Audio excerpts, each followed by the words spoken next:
Welcome, everybody, to the Dirty South Security Podcast. This is your co-host, Tony UV, here with Kofi for another edition of Real Talk for the Dirty South. We are joined today by the one and only Ira Wrinkler, current CISO of CYE Security, an Israeli-based company that has a multitude of great products. He's a renowned author of a couple different books. He's got You Can Stop Stupid, which that title right there is totally amazing.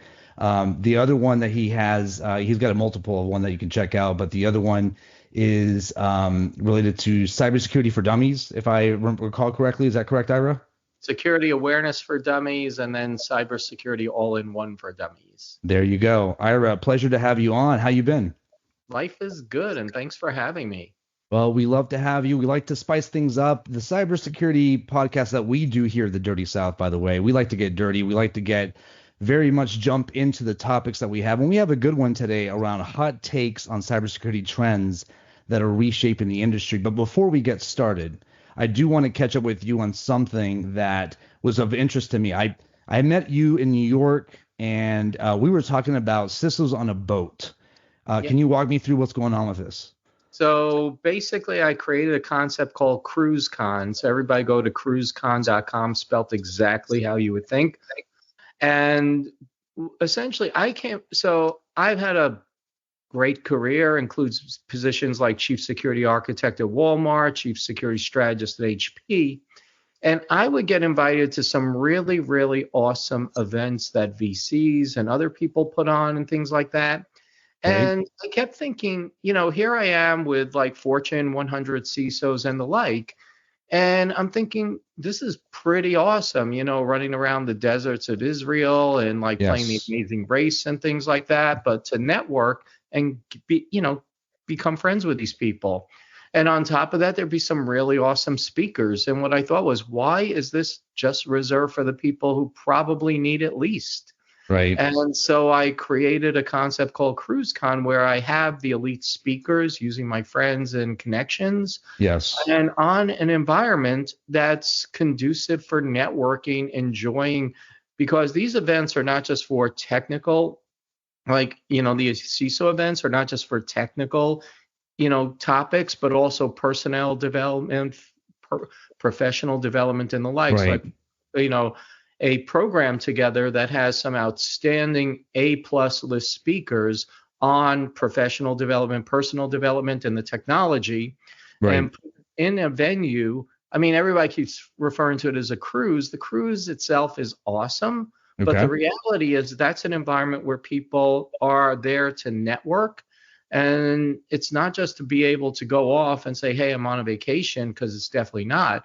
You're there for enjoying yourself, learning, and networking with your peers. And this is something that hasn't been available to the average people before. And the fact that cruise line and everything, all the better. But that's what people at the CISO, Fortune 200 level are used to anyway. So why are they the only people getting it when they don't need it as much? I see this as the first of many. So best of luck to you. Again, share that URL one more time so people can check it out. Cruisecon.com. CRUISECON.com. That's awesome. Con, like DEF CON, right? ERCOM, CruiseCon. Anyway. Exactly.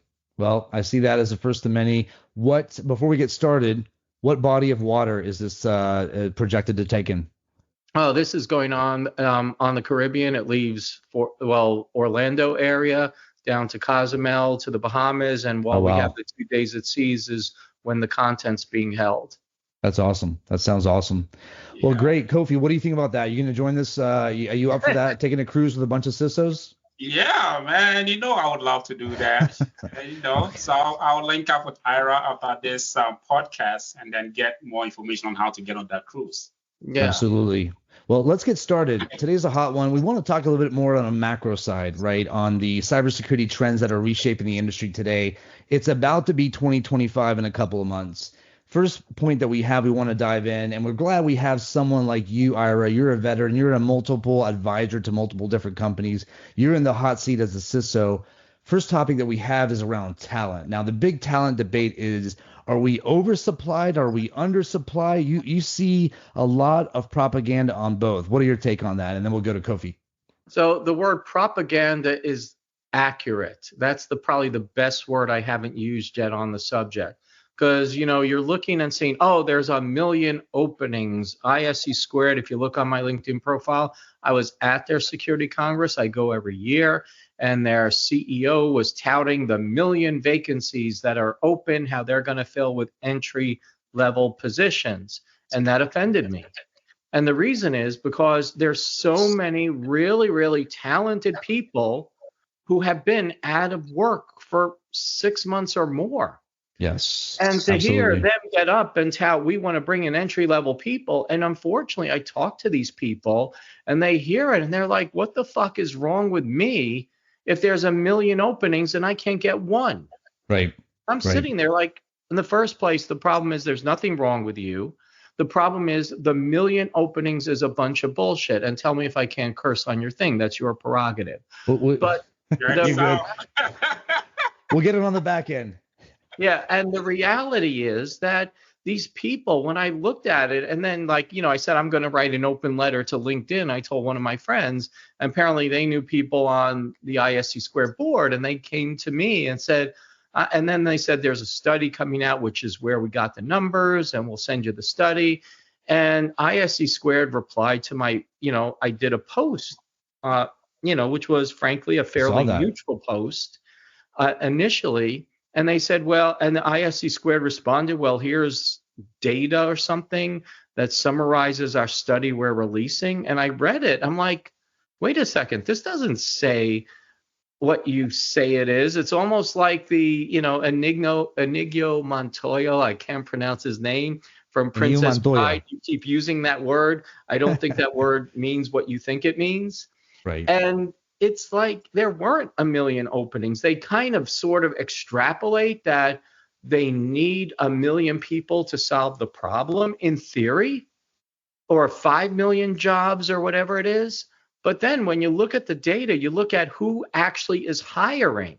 You look at the number of openings, and it actually says there's going to be shrinkage in the whole profession.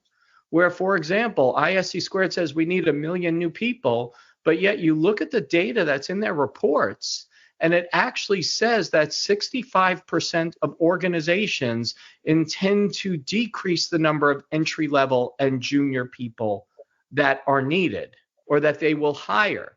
Maybe they say, well, I have it here that says here, and I really enjoyed your post this morning, or whenever you wrote. I think it was like yesterday, but you said 56% of companies expected to decrease managers, 48% to decrease mid-managers, and 42% will decrease executives. Only 30% of orgs seem to expect to hire additional staff, and that rate is 25% for entry-level people, to all the points that you just mentioned.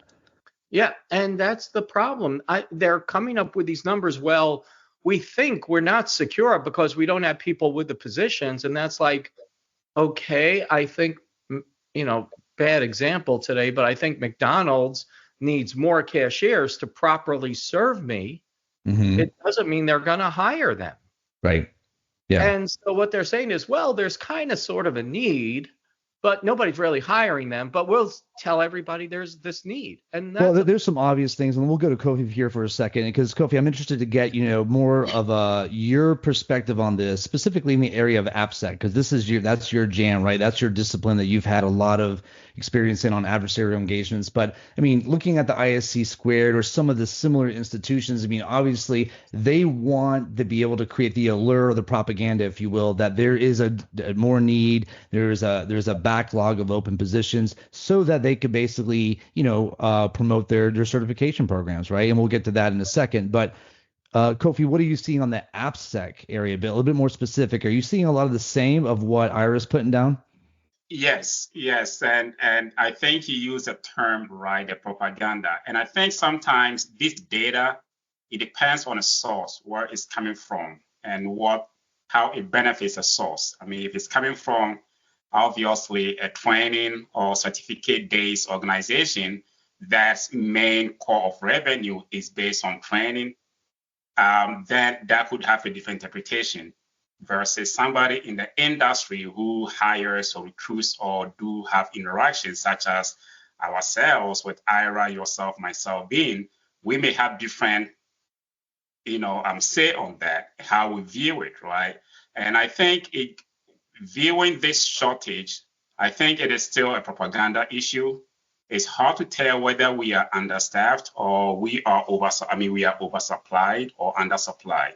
Some of the key areas that I don't think most of the studies have probably looked into is, has there been for the past couple of years, have there been some things, certain things change in the recruiting process? Are we seeing sometimes a misaligned expectations in some of the job descriptions? You may have a job description that would have, let's say, an entry level, and suspecting like a 20 year of experience in that particular area, right? Yeah. 20 years ago, we used to write resumes as humans. Now we have, AI evaluating our resumes. So and constructing them as well. Yep. Exactly, right. So the days when we used to be able to have human beings going through our resumes and then pick and point right resources and fill positions is no longer there. We have now ATS who is going through our resumes. And now a lot of people are losing jobs. Are not getting the right jobs. In fact, there's a funny news about how a human resource employee got fired because of an AI reviewed their resume. They are actually within the organization. They still got fired, right? So first of many, I'm sure. Yes, the trend is changing. The way things used to be maybe 20 years ago, 15 years ago has changed because of the trend in recruiting. I think misalignment or like a wish list of things in job description is making things look like there's too many jobs out there and we can't fulfill them. Because I want to, before we move on to the next subject, which is certifications, which, is another, one could also call that and associate that with propaganda. I want to do my closing take. I think that there is an undersupply of good security talent. I think that good security talent has aged out of the industry. And I think that knowledge transfer hasn't happened adequately to other generations that are coming in because of, easier to obtain entries like through certification. So I do think that there is an undersupply of capable and astute security professionals that back in the day they would try hands-on related. There was a kind of self-learn a lot of things. And I do think there's an oversupply of actually really bad security professionals out there that are really clogging up the pipelines and really, to be honest, not being of keen interest to a lot of multinational companies. So that's my hot take. I have to disagree here. Okay. Because there are a lot of organizations, like I know at least two Fortune 200 organizations or of that size that laid off a third of their staff. Those are 60 people laid off because they thought they can outsource the function or because they thought I need to cut budget. We're just going to cut it. Yeah. Large companies, and these are numbers that it's not like, for example, Cisco laying off 15% for operational efficiency or Intel or whatever, also refocusing. These are highly, these for the most part, I'm not saying everybody's good, are highly qualified people. There are some niches where, like, I hate the buzzwords, but properly securing AI, knowing machine learning, some deep things, maybe people who know how to program certain types of systems, there's a specific shortage of. Agreed. But for the most part, there are right now a lot of people who were laid off, not because they were bad, not because they were incompetent, but because their organizations decided they need to slash. Yeah, no, and make no mistake, I'm not saying that people are being laid off because they're bad. I think that when it comes to just the supply issue, right, if you look at supply, I think that if you look at the pool of talent that's out there, I think the majority of the talent, in my opinion, is not good. I think there's a lot of talent that out there that is, moved into the industry. And the same thing happened in the .com era, where you basically had a lot of people getting in to get, the CCNA certifications for Cisco and Microsoft and Oracle and things like that. Because why? Because they were going to make top dollar. And I think for the past 10 years, a lot of people have been coming into cybersecurity for the wrong reasons, trying to and expecting, a high level of compensation, and the market has awarded that. But I think there's definitely a market correction. So Well, I think there's two different issues. One is the reason why people are laying off people. I don't think it's because they're bad. I do think that in the pool of supply, I think the predominance of supply is actually not that good, in my opinion. I think we will agree to disagree and move on. And Okay.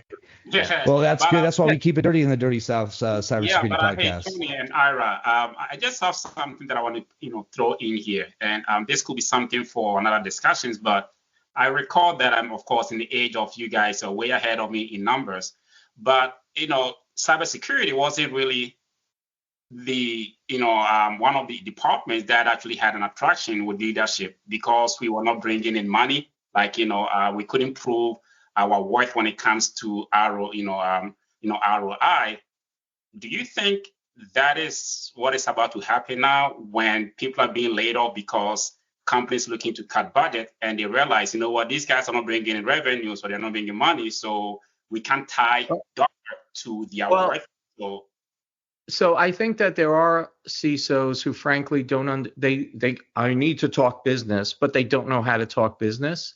Because I think CISOs are their own worst enemy in that they do not know how to put a cost benefit. Because I attend a lot of events and talk to CISOs. I think a lot of them, I look at them, I go, you're just a loser. And I'll tell them why.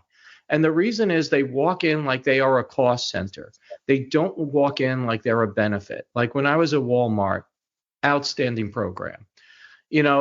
We knew and Walmart knew that without good embedded cybersecurity, we couldn't do business. All of the revenue, the supply chain, everything was based on a proper cybersecurity program being in place. And we were hopefully viewed as a critical enabler by at least management. Other people might not have agreed, but management understood without cybersecurity, the company would fail. Now, other CISOs, do they understand this? Do they know how to put a dollar figure? One of my friends, Dan Meacham at Legendary Entertainment, he has made cybersecurity a profit center in their ability to identify and take down pirated merchandise, as an example. They know how to go ahead and provide a return on investment. They have to figure out, okay, what is the CISO has to understand that they are an enabler, not a cost. And until they can provide that, they're going to portray the wrong function. And I don't disagree that many do. But the reality is people should walk in and say, look, and this is why I joined my current company, because we give people the ability to walk in and say, look, here's the amount of money you're giving me. Here's the return on investment. If you don't want to give me the money I'm asking for, that's your prerogative. You are the management, but it's going to cost you more money in losses. And that's another failing of CISOs in many cases. They portray security, but they don't portray, I'm not doing security. I'm doing risk management. Yeah. I am taking in a budget. I am using a budget to the best of my ability to mitigate losses. And the more I have in theory, the more I'm going to mitigate. But if you take my money away, you take my people away, there's going to be more losses. And again, that's the prerogative of the business. Yeah. But CISOs have to be able to say, if you give me X, I return Y. And if they don't even understand the concept, that's where the bigger problems come in. 100%. Yeah, you're putting down gold, Ira. And you also, really honed in on the risk management aspect, because at a broad level, it's being able to depict that you're not just a cost center, but you're actually a business enabler. But more specifically, you need to be able to speak the risk game. And that level of linguistics is not really at the proficient level for many leaders out there, unfortunately. So let us move on to another subject. As we all know, and we've grown up with a lot of certifications from different organizations. We're not throwing shade at any particular one of them, but there is a full multi-billion-dollar business on certifications.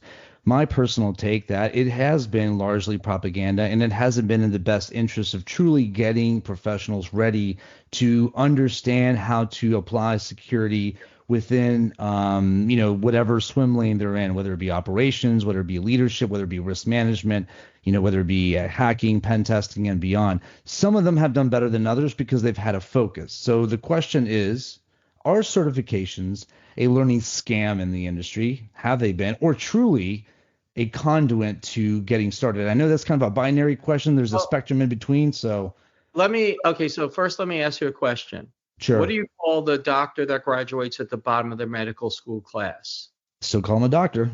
Call him a doctor. Exactly. Right? Yeah. So I think that there's a lot of there's two sides to this. There's a lot of misperceptions in industry as to what a certification is and is not.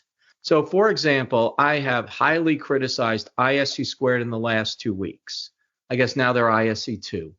But fundamentally, I still believe strongly in the CISSP. And let me give you why. Having been in the business 30 plus years. But specifically the CISSP only. Well, CISSP, and I'll tell you the value of the other ones, it'll be implied, or the lack of value in other ones, it'll be implied. CISSP, like around the year 1996 or so, more 97 or so, I saw a job ad, and I already had a CISSP. I was grandfathered into the CISSP, filling out a stack of paperwork. And I was considering, am I going to pay at the time, $85 to renew? Then I wasn't looking for a job, but I saw job ads that said, hey, CISSP required. I'm going to keep that. Because what happened was ISC squared somehow convinced a base of people that having a certification proved that was valuable. Now, then you fast forward to about the year 2000, roughly about 2000, and all these companies were coming into the industry, like Guardant especially, that hellhole. And then you had like CQ0PHI and a few others that were basically saying headcount equals potential revenue. And they were handing out business cards to even people who didn't have a high school diploma that said junior cybersecurity analyst. And when they graduated, they became a cybersecurity analyst. And the CISSP was the only thing stopping anyone from putting up a shingle to portray that they had experience. What a CISSP tells me, and I also recommend there was something on Tulsa King, if people don't know, great series in my opinion. Yeah, it is a great series. Love that show. Tulsa King, there was a short 20-second segment you can find on YouTube of Sylvester Stallone going on the value of a college degree. Basically, the degree is completely worthless. Exactly. It's the fact, though, that you've showed me that for a period of time, you can show up on schedule, you can do work within the required parameters and do so in a satisfactory way. And hopefully, when I hire you as a college graduate, I will get that same level of minimum assurance. I'm paraphrasing a little bit, but with a CISSP, it showed me that somebody has spent time to study, to take a test, to invest their own money into it, who doesn't just think cybersecurity is cool, using my Dr. Evil quotes and saying, give me a good job because cybersecurity is really cool and everybody says I should have a job. It's showing me that there's some devotion. Now, on the other hand, you have some certifications which are, hey, take a class, you're certified. It is what it is. And some people now, are those degrees have any value? For the most part, no. ISC squared goes to DOD, and I think it's now standard 8140. ISC squared certifications seem to be a prerequisite or a requirement for certain positions. Yeah, but they're also, first to market in the industry as certifications. So, I mean, they do have that luxury of establishing those key relationships, especially with government entities. Listen, I'll agree with you that the CISSP definitely, for all the reasons mentioned, has that level of rigor and aura around it that makes it a little bit more than just a fly-by-night certification. My problem with certifications amongst many is that not necessarily just the organizations that issue them out. It's the false expectation or the belief by the people that seek them that they are entitled to be able to receive compensation, titles, authority, right? Just because simply they have a piece of paper with their name on it and it has a couple different letters following their name. That's my biggest problem with certifications that it creates. I agree. In that case, those people are morons. I mean, there's fundamentally, you have your expectation that if you get a medical degree, doesn't mean you could do a job. More important, if you get a degree in law, you're still not authorized to practice law. You have to. I think the two examples are a little bit, so far away, just because of the amount of time that you have to get in order to get both, right? Well, in theory, it's about the same amount of time. In theory, not exactly, but in theory, it's about the same amount of time to get a CISSP as it is to get a JD. Then you have to actually take the test, and many lawyers do not pass the bar exam test. Right. Where even though they graduate, they do not have the fundamental knowledge. Mm-hmm. And a lot of lawyers, I think there's some study that says, like 75% of people who have law degrees do not practice law at the moment. And to that same extent, if somebody's selling somebody a fake, or I should say a false sense of entitlement, that once you get a certification, you're guaranteed a job. There was some idiot who happened to be a former U.S., literally for the president, cybersecurity advisor, who was walking around some meeting saying, if you've got a CISSP, you're employed for life. I asked the person, who is this moron? And they're like, oh, he's so-and-so, the former advisor. I can promise you it wasn't Howard Schmidt. It wasn't Amit Yaron. It wasn't Chris Inglis. You can do the elimination from there. And it wasn't Harry Coker. It wasn't the last woman who served as a temporary. But these people there are some people who have this false sense of entitlement.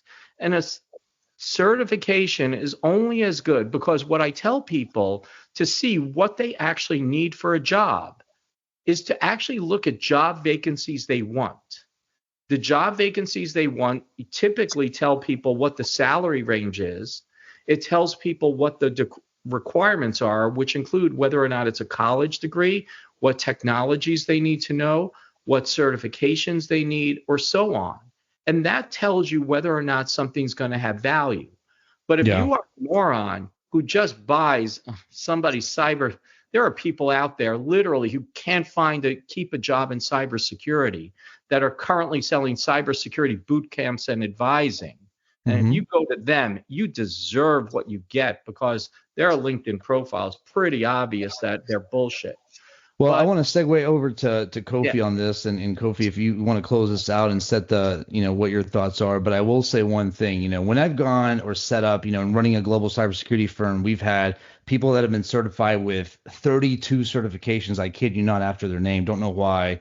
And then the ones that have 0, right? When it comes to especially the area of adversarial hacking, pen testing, exploit development, and things like that, my 27 years of looking at candidates that come through, the certifications are unfortunately a false sense of confidence, and they're not worth the paper they're written on, in my opinion. Because I've done the bake-off, right? I've gotten the people that have gone the SANS classes and all that stuff, not disrespect to SANS or any other ones. And what the certifications teach you is just simply how to operate in that box. And if you've ever done any level of at least AppSec, pen testing, adversarial hacking, red teaming, you definitely have to think outside the box. And oftentimes I think security warrants that level of mindset where you have to think outside the box. So in the bake-off, in the past, I've seen that the certified ones, they falter, right? They need their swim lines, their floaties, and the ones that are not certified but have the creativeness to understand protocols, RFC specifications, they're the ones that know how to dig down. Well, but I will just, I know we're passing on to Kofi, but let me just make a reply. Yep. I don't look at a certification as, somebody's certified, therefore I'm hiring them. I don't think anybody does. I look at the whole body of knowledge, and I look at what do people know, and maybe all things being equal, if somebody spent money on a certification, somebody showed something and it's equal, I'll probably go for the certification. I'm not going to lie. On the other hand, I'm still looking at the person first. The only exception is, and as a consultant, sometimes you have to understand this is a concern. the people who spent the money to get the certification, some clients are specifically in the course of contracts asking for certifications. For example, Crest, like, especially in the That's different. That's an accreditation, right? They're not really clients. They're an I accreditation. certification, accreditation, all the same to me. Doesn't mean that an organization that's not Crest certified is any better or worse than somebody else. But the thing is, if there is a requirement, which could be, for example, a due diligence, you get hacked. First thing a class action attorney. Yeah, but I mean, to your point, it's not a single variable. I mean, I'm on the vice chair of the board of Crest. I don't know if you know this, and so specifically for pen testing, and it's to your point. I mean, I'm going to recite what exactly you put down. It's one variable. Exactly, but the point is that if you're finding people who are certified and just rely on that, that tells me they don't have experience to begin with. That they are holding up a sheet of paper. And you're looking at the whole, when I hire people, and my favorite deputy I've ever hired, because when I go in, I always try to bring somebody in, did not have a college degree. I doubt he was ever took the time to be certified, but he was the person I trusted most, because when I hire people, I'm hiring people to protect my reputation, if nothing else. And whether or not they have the abilities, that's one thing. If I had a client that said, they need somebody with a college degree, I can't change the contracts. Yeah, but playing devil's, I want to give this to Kofi because I mean, otherwise this would be a conversation you and I. So Kofi, go ahead and jump in here. What do you got? Yeah, so I think the pioneers in certification did a great job with marketing and PR roles in the likes of ISC Square and some other institutions, and the whole industry bought into it, to the extent that it became a requirement for some job positions. But we're in cybersecurity where things do change every second, every minute, every hour, whatever, right? The things that these certifications are teaching me, most of the time are out of date by the time I take those certifications and may not be applicable in the real world. Heck, I've seen some of these well-renowned institutions and their course content, and they're teaching stuff that are way old, all right? So somebody walks into job, and personally, I have managed people with these certifications that on their first day just knocked out a client's infrastructure because they came with this holding these certifications, and they thought they were good enough. So the PR and marketing cannot be downplayed. These guys did a great job to have themselves embedded into these organizations, and the human resources all fell for these things. That is why sometimes, and I mean, for me, for instance, I had been on some organizations where some clients, and by the way, I came from consulting field with the Big Four, PwC, EY, and the likes, right? And there are some engagements that had that particular requirement of only CSSP certified consultants should be on those engagements. And of course, I had the CSSP at the time, right? But I realized that the things that I had to study for that certifications were not applicable anymore in what I was doing. Exactly. All right. They were no longer applicable. So what are we doing though from us as leadership, such as Ira and yourself as Tony, who do hire? What I do in my case is I write my own job descriptions for my team when I have to recruit. And I weed out any certification requirement, because the guy who wrote Mimikatz doesn't have certification. Those guys who wrote great tools that we use nowadays in our jobs do not have certifications. The guys who wrote all this is way in the back do not have any of these certifications. So I would have to write my own job description and then find a way to assess the skill set of my resources. If you have certification, that's fine. But I can guarantee you that I've hired some good guys who had no certifications and they were great at whatever they do. So again, it depends. It depends on how you view it. There are still some good certs out there, but the question is, how relevant are they in the current situation? And I don't think they are. In fact, I stopped paying my certification fees for all of these, and I just had all of them out because I didn't see the value in having this anymore in my title because they were not relevant in what I do. And for most of them who do, they're not. And that is you're putting down a lot of things that are true. I mean, the certifications don't move at the rate of what we need in operations and security programs, period. I mean, I don't think there's any debate there. There's no one that would debate the opposite of that, right? It's impossible. So, I mean, I think at the end of the day, there's some good points that everyone put down with respect to certifications. I do want to move on to the other two topics that we have. This is definitely, a full sitting on the Dirty South Cybersecurity Podcast. Let's quickly go into two remaining points. One is on globalization. It's taking a lot of businesses by storm. It's really kind of the outsourcing 2.0. There's a lot of opportunities with globalization, and this goes back to supply and demand on resources. Let's take some hot takes. Let's go back to you, Ira. What's working and what's not as you see, you're working for a multinational company. You guys have market presence, maybe team members around the world. What do you think is working? What do you think is not working as the world, especially in tech, continues to grow in the globalization route? Or do you think that it's going to revert back to something else? So here's the fundamental problem. There's a lot of people. You could say there's talent overseas. Some of it's good.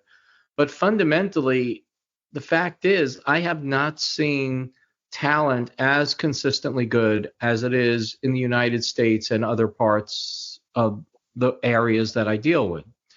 Because these people just come through with different experiences, different pedigrees, different hands-on job experience. Where, for example, when you look at people who are managing just like an Indian development center, some of those, again, individually, they might be great.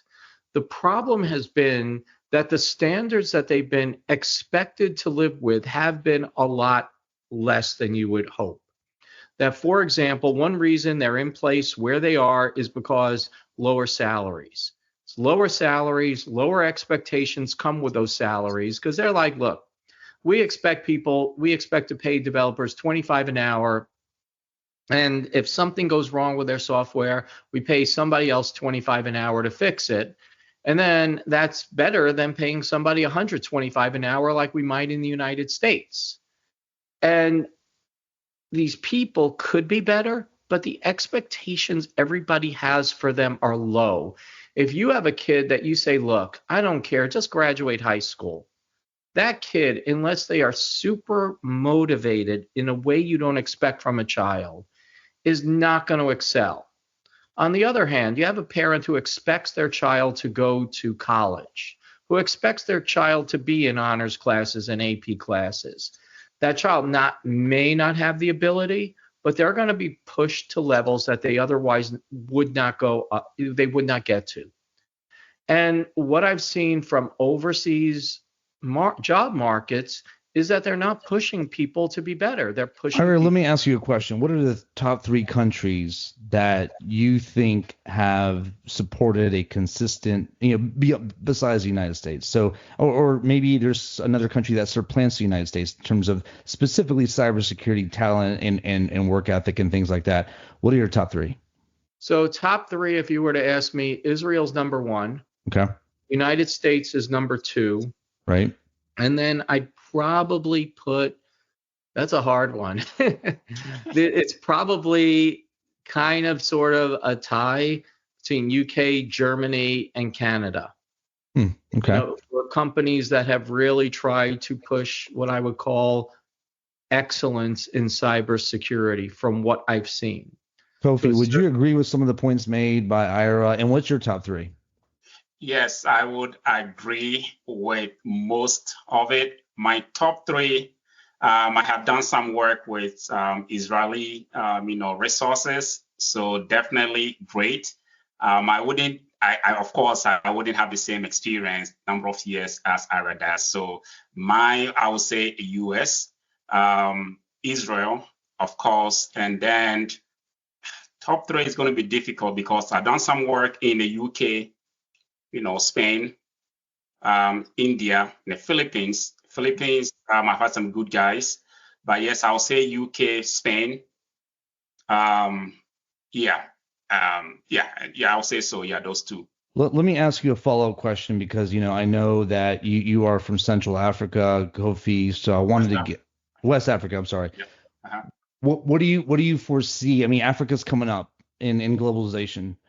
In the realm of technology and cybersecurity, how fast do you expect Africa to be able to come to at least an entry level of performance, of consistency, and what countries in Africa do you think are going to surge at the top? I would say actually above entry level.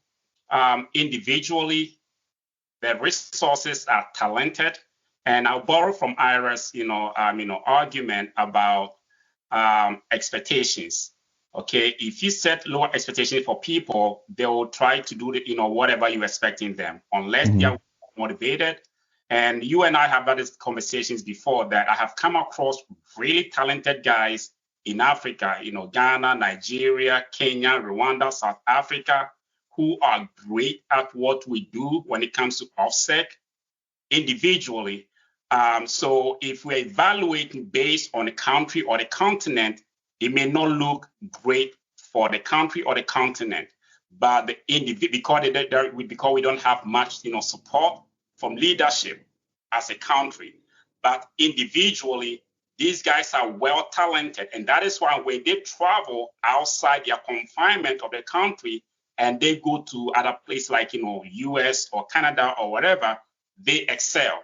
So individually, we have great talent, but we don't have the support. And if we were to be able to have a great support, I would say we'll go beyond what you see right now for the continent of Africa when it comes to Well, I'm cybersecurity. gonna I'm gonna assign, countries by type of talent. I will agree that Israel is top. I would associate them more with product security, exploit dev. I think that United States is really good with dev ops or DevSec ops. And in terms of OffSec, I'm going to throw a curveball and say that Argentina. Argentina has proven to be a pretty reliable resource for adversarial engagements there. And I think that the community, especially in Buenos Aires, has a really good culture. They've had the Echo Party conference for the past, 15 years or so, where it's been really a vibrant community for hacking in the right mindset. But I think that there's not going to be a one particular country that solves it all. Ira, do you think that globalization will continue to trick upward as a way of displacing Western talent, or do you think that it's going to plateau or actually revert back? Like we've seen some level of traditional outsourcing actually revert back in other non-cybersecurity, non-tech related stuff. What do you think? Unfortunately, I don't think it's going to revert back. I think a lot of people are using cybersecurity as a commodity.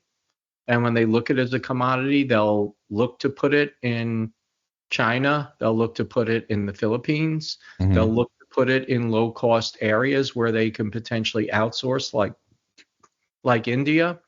There might be a concern at periods of time where do I really want to trust a person in India or especially China with the geopolitical situations going on there, Right. do my cybersecurity and pull it back to the US? And that's that's something of how much do we have organizational trust? I mean, I remember, for example, I'm dating myself, but when Checkpoint was first coming out as one of the first firewall vendors, the US Department of Defense said, hey, they're a great firewall everybody's using, but they won't let us look at the source code, and we're not going to trust Israel to not put backdoors in it. And so they stopped acquisition from Israeli companies for a period of time. So Well, around that time, they also allowed Kaspersky into the U.S. market for SMB, so go figure. yeah, I'm not going to say there's a lot of logic that, organizations have in this field. It's just a matter of which organizations are going to be cost, you know, sensitive. And I'll give a quick example. When I was at NSA, and I was at NSA in an R&D group where we were tasked to do special things periodically. And one guy complained to me that all of a sudden he's like, these people asked me to do something, a month ago, and now they haven't mentioned it, but now they're asking me, why isn't it done yet? I'm like, well, why isn't it done? He's like, well, I never got to it. So anyway, I'm like, okay, get to it. And then it was like, then the next day I go back. So did you get them what they need? He's like, well, I wrote it, but now I'm going to rewrite it in assembly language for it to go faster. And I felt like strangling the guy, except for the fact he didn't report to me, because I'm like, what the hell? They don't care if it's faster. They need it. And that is kind of the unfortunate mindset. If you have somebody that's going to push stuff out and need quick responses immediately, they're not going to let this idiot rewrite everything in assembly code. But there are people who want to rewrite things in assembly code. And the more you take away their freedom to do things more effectively and more efficiently, even if you think it's stupid, the more you're going to have a problem with it. Yeah. And I'm just using that as an example that can be generalized to, well, if you have somebody who's like, look, I pay you $25 an hour. I want you to get 7 projects an hour done, not 2 projects an hour done. This is what you're going to get. Yeah. Well, let's wrap up with the last topic, which, and I like the globalization, the geopolitical stuff that you really spoke about, because I think that's really kind of an underserved and underregarded aspect to these types of global relationships. But looking at now AI and less on the human realm and more of the artificial realm, there is a lot of conversations that I have with leaders in multinational companies that are commissioned by their superiors to say, you have to demonstrate how we can take AI to be able to create greater efficiencies in what we're doing operationally. It's not just security, right? It's other areas of the business. So number one question for you both is, are you hearing the same sort of rhetoric being discussed, or not rhetoric, but really sort of plans or calls to action by senior level executives, advisors, board members to some of their underlings, asking them to be able to operationalize AI in means and ways that can save the company money, A, and B, what are some realistic things that we can expect in 2025 for AI to really have an impact on as we think about a security program, everything from defense to offense to risk management and beyond?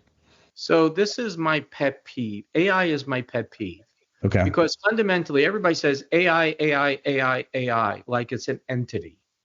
AI is not an entity. AI are certain sets of mathematical equations in different realms. There is no one AI.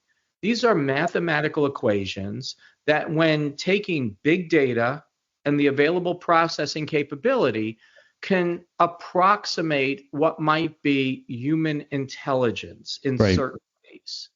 And people need to understand that what we're talking about is the implementation of mathematical algorithms that can improve efficiency.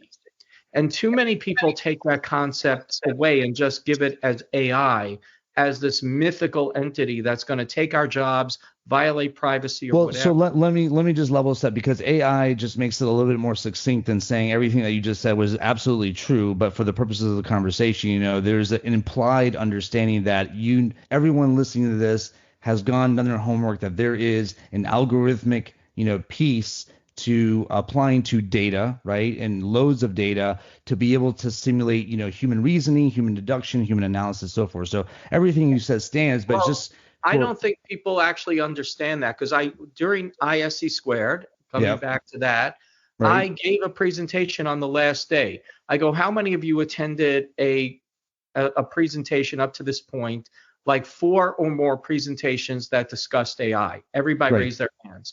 I go, how many people can actually tell me what AI is? Okay. 3 people raised their hands in an audience of 200 people. People do not actually understand what AI is, because when they talk about how can I make things more efficient, it's like, I need to understand what are the mathematical algorithms available with the data to me that can simulate or approximate human thought or other programs that could be run more efficiently and function in a more way. Because when they talk about AI violating privacy, which is what they're doing, AI is no different in violating privacy than any other algorithm we have.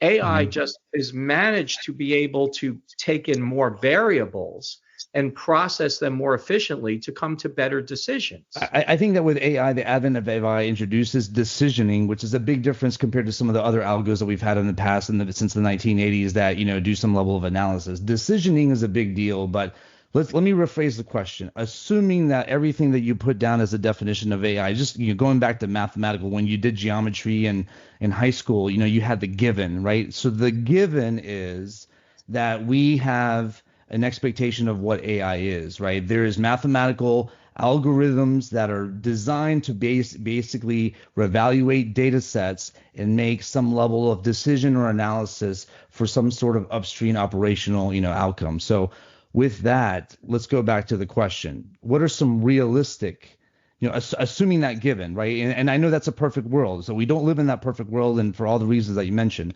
but assuming that given, what silos in the security program are most to be affected in the coming year? If you're talking about programs in cybersecurity, yes, theoretically, code assessment should be, and security assessment should be impacted. Likewise, and I'm not, because frankly, AI is going to generate the code to begin with, let alone having AI analyze the security of the code more effectively. Because we've been using AI operationally for decades now in cybersecurity, such as anti-malware has been fundamentally an AI type of function. SOC decision-making, low-level decision-making, where people can go ahead and start looking at multiple variables and much more quickly and effectively determine what are anomalous behaviors that can be potentially indicative of a problem. And we're not just talking about, for example, like a SOC. We're talking about, for example, going through data sets and looking for fraud as well. There's a product, something like Conceal or Reveal or something like that. They're basically cluster analysis to go ahead and look at how somebody interacts with a system and be able to fundamentally say their interaction with a system is outside norms of normal behavior. But that's more so. I think a better example. So that's anomaly detection, and so when you talked about the comparisons to malware analysis, at first it started with signature-based analysis, which is archaic, and then you have anomaly detection.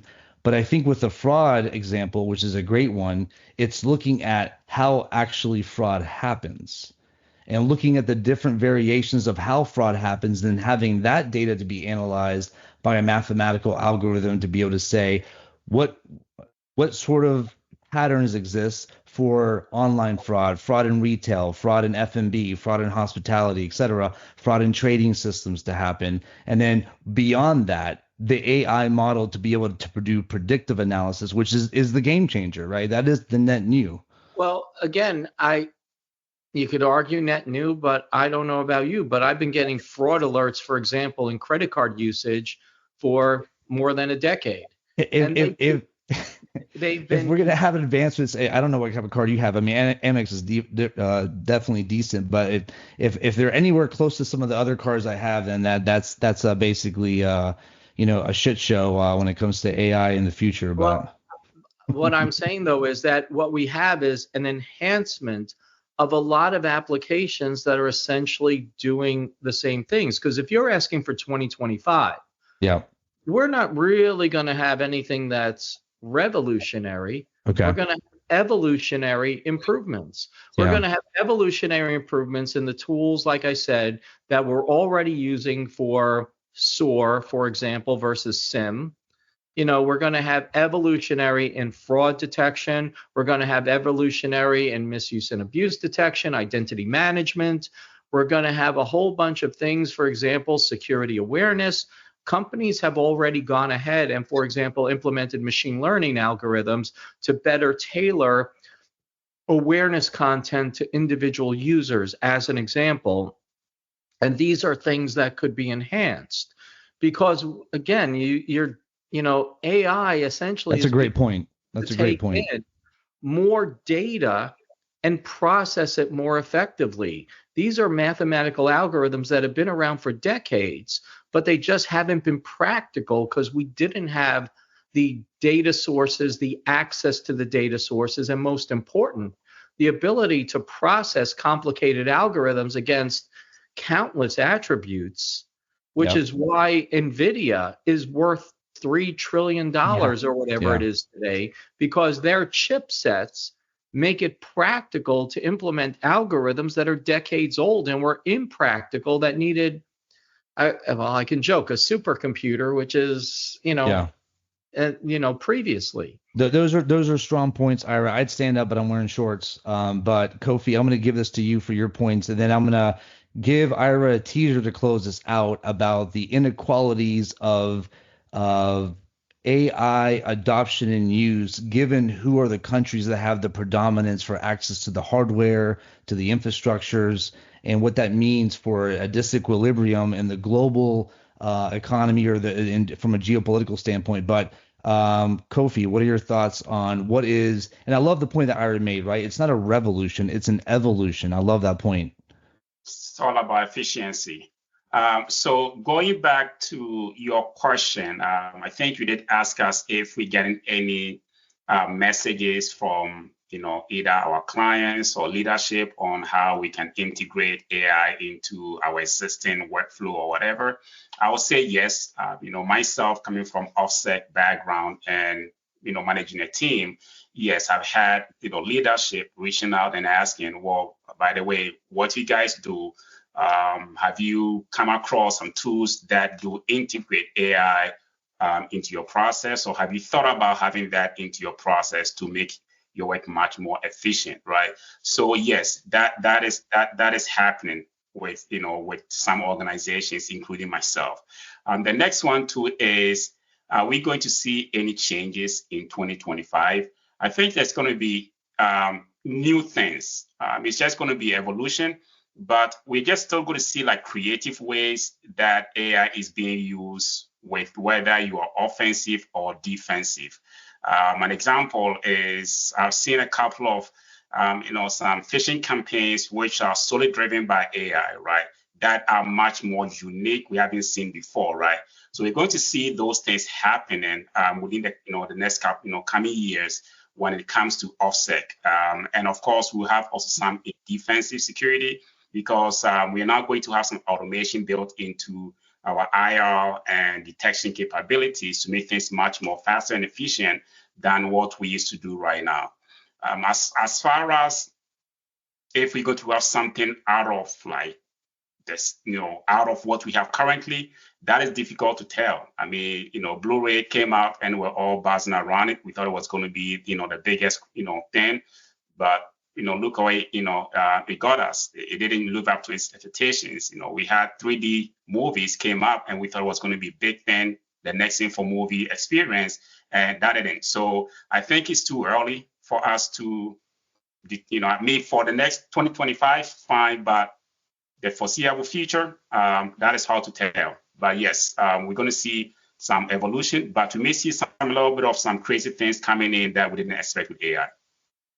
Ira, you can close this out. What are your thoughts on the disequilibrium of AI adoption and use by different countries and their respective economies and the companies that are behind those countries, in terms of having equal access to, right, the types of infrastructure, and who becomes the steward of these infrastructures, whether it's Amazon, Microsoft, et cetera?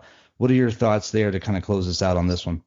So this one, I mean, China is the sleeping dragon, as my friend once called it a while ago. China, it has incredible amounts of computing power. They have incredible amounts of talent. They have a lot of capability there. The United States, again, has massive computing power, which is required to do all this AI. It has the contractors and organizations that are currently going to do it.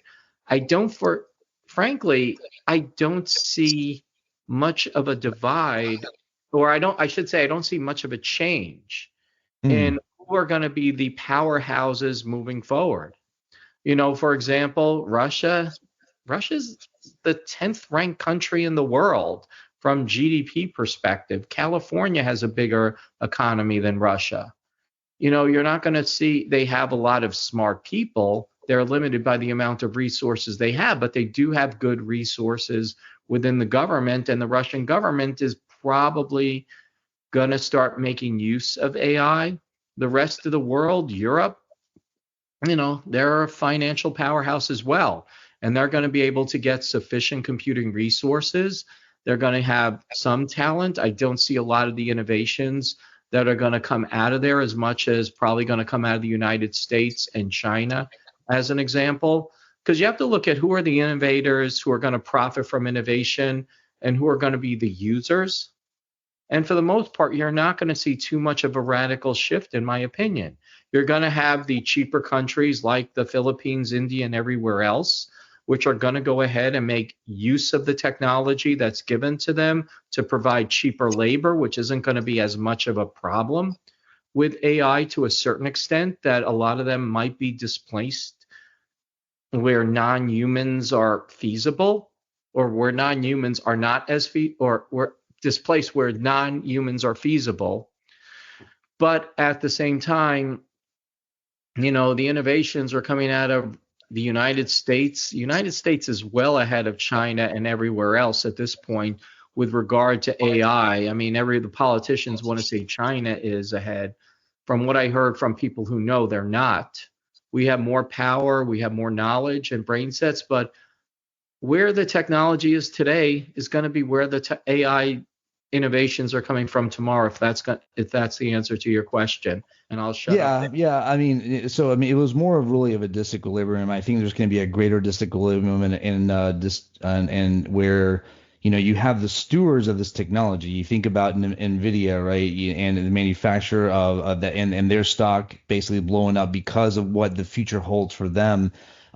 China is going to want to have their own version as something because they're going to distrust just what happened with like Intel, right, chipsets, right? They're going to say, I don't trust this chipset, so I want to copy it and make sure that we have our own that is done here, and it can basically support our own, private country endeavors and things like that. I do think that similar to the long debated topic of, IANA, right, and DNS, right, and things like that, and the internet overall, when largely it was governed by the United States, right, after, the Bell days and the advent of the internet.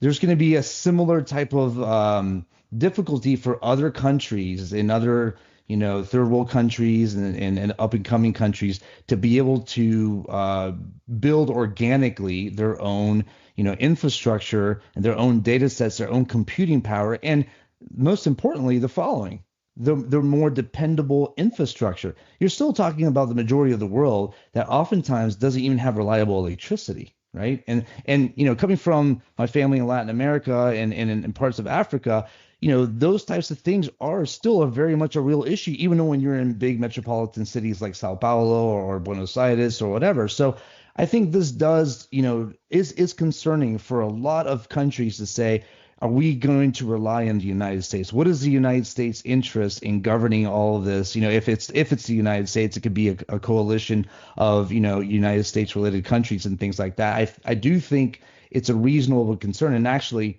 one thing to look ahead as we put out the 2025 envisions geopolitical risk report that we come out with every year at Versprite. So that's a shameless plug there. But this has been a full sitting on the Dirty South Security Podcast. Ira, much appreciated to you. Kofi, always great to rock it with you.